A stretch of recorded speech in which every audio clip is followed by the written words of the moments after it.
অপেক্ষার পর তোমাদের জন্য নিয়ে চলে এসেছি দাদার বিয়ের ভিডিওগুলো। প্রচুর কমেন্টস এসছে, এমনকি আমার প্রমোশনাল ভিডিওর নিচেও তোমরা দাদার বিয়ের ভ্লগ দাও, বাড়ির ভ্লগ দাও, এই টাইপের কমেন্টস করেছো। তো দেখতে পাচ্ছ এটা যাচ্ছে হচ্ছে দাদা যখন বিয়ে করতে যাচ্ছিল মা দাদাকে চন্দনের ফোঁটা পরিয়ে দিচ্ছিল, তারপরেই চলে এসেছিল বৌদির বাড়ির থেকে লোকজন দাদাকে নিতে আসার জন্য। তো এটা দেখতে পাচ্ছ আমরা যখন বৌদিদের বাড়িতে যাচ্ছিলাম দাদা আগেই চলে গিয়েছিল, দাদা বাবা আগেই চলে গিয়েছিল গাড়িতে। তো এটা হচ্ছে বৌদিদের বাড়িতে যাওয়ার সময়, মানে আমি গিয়েছিলাম সবার সাথে। বাড়িতে একটা বিয়ে থাকলে কি পরিমাণ মানে চাপ থাকে সেটা বাড়ির লোক ছাড়া কেউই বোঝে না। আমি খুব একটা কিছু নিতে পারিনি, আমার সাথে ঋতু ছিল, ঋতু আমার ফোনে যেটুকু ভিডিও নিতে পেরেছে আমি তোমাদের সাথে সেটুকুই শেয়ার করলাম। আর এটা দেখতে পাচ্ছ মিঠি বসে আছে সামনে, ও বমি করে গাড়িতে উঠলে, তা আমি ওর সামনেই বসেছিলাম, তার জন্য আমি ওর মুখে একটা প্লাস্টিক দিয়ে দিয়েছিলাম যাতে বমিটা করলে প্লাস্টিকের মধ্যেই পড়ে, তা না হলে আমার শাড়িটা নষ্ট হয়ে যেত। আর এইটা দেখতে পাচ্ছ এটা কিন্তু ছিল আমাদের বাড়ির তরফের তত্ত্ব বৌদিদের বাড়ির জন্য। আর এখানে দেখতে পাচ্ছ যে তত্ত্বগুলো রয়েছে না, সব আমি নিজে করেছি একা রাত জেগে জেগে। প্রচুর খাটনি থাকে একটা বিয়েতে, মানে ওপর থেকে দেখলে জাস্ট মনেই হয় যে একটা বিয়ে বাড়ি, কিন্তু তার পিছনে যে কত লোকের এফর্টস থাকে, ভালোবাসা থাকে, সেগুলো তোমরা মানে আমরা যারা কাছ থেকে করি তারাই একমাত্র বলতে পারি। প্রচুর তত্ত্ব ছিল, আমি আলাদা করে কিছু দেখাতে পারিনি।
এখানে মালা বদল চলছিল। মালা বদলের এখানে মানে মালা বদল হয়ে যাওয়ার পর একটু ভিডিও শ্যুট বা ফটোশ্যুট হয়েছিল, কারণ এগুলোই তো আমাদের জীবনে থেকে যাবে সুন্দর সুন্দর স্মৃতি। মানে দাদা বৌদি আমাদের সকলের জীবনে, আমাদের পরিবারের সকলের জীবনে এই মিষ্টি মুহূর্তগুলোই থেকে যাবে।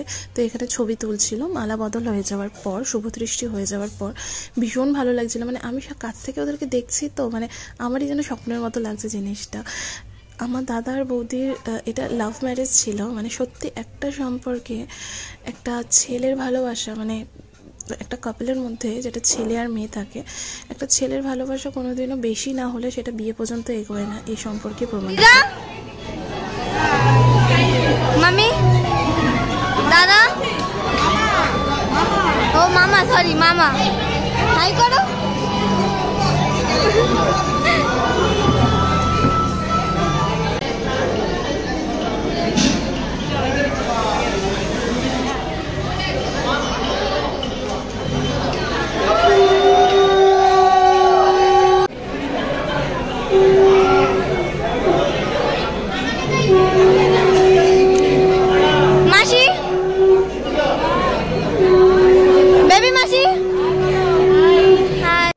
হবে হচ্ছে বাসি বিয়ে। তো বাসি বিয়ে তো ছেলের বাড়ির নিয়মেই হয়। বাসি বিয়েটা আমাদের মধ্যে ছিল, মানে আমাদের বাড়ির তরফে ছিল বাসি বিয়েটা, যেহেতু সিঁদুর দানটা ছেলের বাড়ির নিয়মেই হবে। তো বাসি বিয়েটা না পরের দিন সকালবেলা হয়, কিন্তু এখনকার দিনের নিয়ম অনুযায়ী বাসি বিয়েটা সেদিনকেই হয়ে যায়। তো সেটাই হচ্ছিল বাসি বিয়ে। বাসি বিয়ের সময় মোটামুটি সেটা ছেলের বাড়ির নিয়মেই হয়। তো বাসি বিয়ের নিয়মগুলোই পালন হচ্ছিল, এখানে দেখতে পাচ্ছ। তো বাসি বিয়ের নিয়ম অনুযায়ী সেটা পরের দিনের রিচুয়াল, সেটা বিয়ের দিনই সেরে ফেলে যাতে ফটোগুলো সুন্দর সুন্দর আসে। সিঁদুর দিয়ে ফটো তোলার ব্যাপার থাকে, তো তার জন্যই এখন বাসি বিয়েটাও সেই দিনই সেরে ফেলা হয়। তো এখানে বাসি বিয়ের জন্য তোড়জোড় হচ্ছিল, গিট বাঁধা হচ্ছিল, গাঁট বাঁধা হচ্ছিল, আমি না ঠিক জানি না এটাকে কি বলে। তো সেইগুলোই হচ্ছিল, ব্রাহ্মণ মশাই বেঁধে দিচ্ছিল সেগুলো।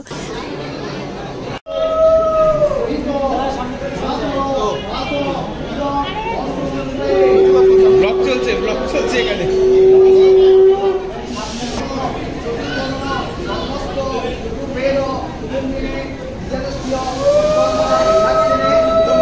কেউ ভেবো না যে আমার দাদাকে বিয়ে দেওয়া হচ্ছে জোর করে বলে ও কাঁদছে, একদমই না। এটাও লাভ ম্যারেজ ছিল।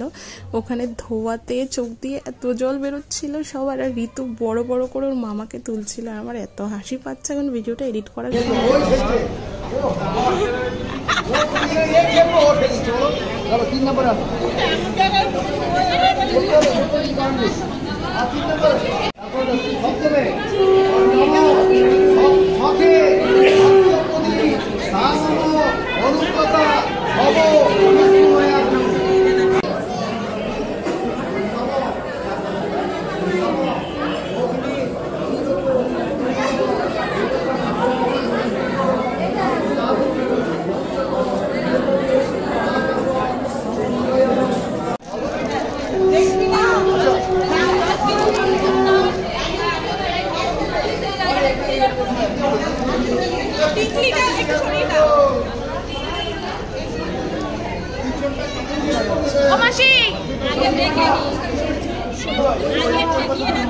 ওইদিকে তাকাও,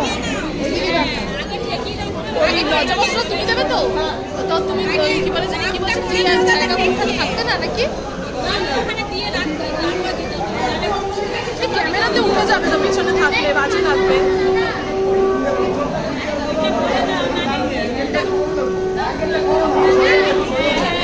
কিছু হবে না,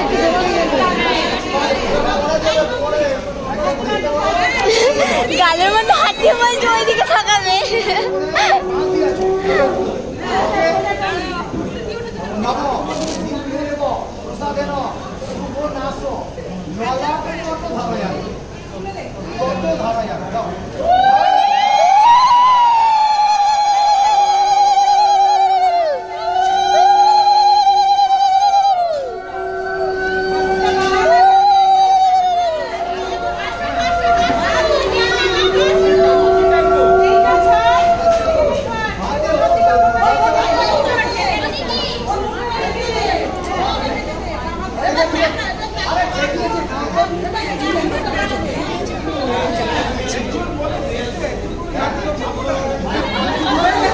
আমি আর বসতে পারছি না।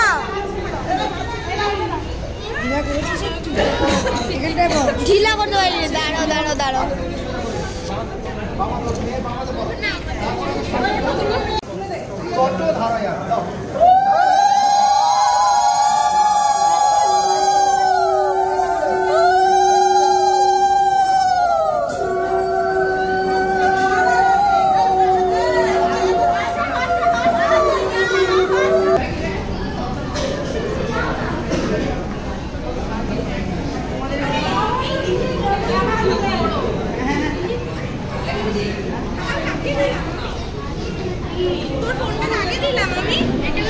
বিয়ের পর ছিল খাওয়া দাওয়ার পর্ব। তো এখানে ছিল খাওয়া দাওয়ার জন্য আয়োজন করা হয়েছিল, এটা বৌদিদের বাড়ির তরফে।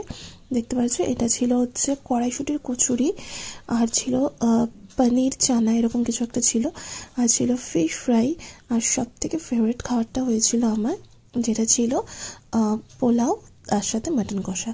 মাটনটা এত ভালো ছিল কি বলবো, আমি এখানে যেটুকু নিয়েছি প্লেটে কিছুই খেতে পারিনি, জাস্ট একটু পোলাও আর একটু মাটন কষা খেয়েছিলাম। মাটন কষাটা এত অসাধারণ হয়েছিল, সত্যি ভীষণ ভালো হয়েছিল রান্না।